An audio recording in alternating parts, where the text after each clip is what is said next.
Dve krajiny s výnimočným vzťahom. Dobrí susedia v jednom európskom spoločenstve.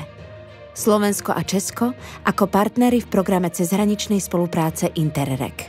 Aj v novom období 2021-2027 je cieľ našej spolupráce jasný. Lepší život pre ľudí v pohraničí.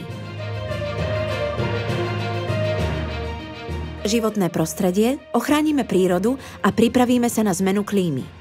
Vzdelávanie, vytvoríme priestor na výmenu vedomostí, skúseností a poznatkov. Kultúra a cestovný ruch, prehlbíme vzájomnú spoluprácu turisticky atraktívnych lokalít.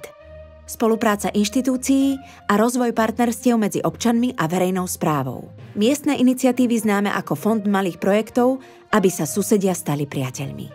Rozvíjame dobré susedské vzťahy vďaka programu cezhraničnej spolupráce Interreg Slovensko-Česko.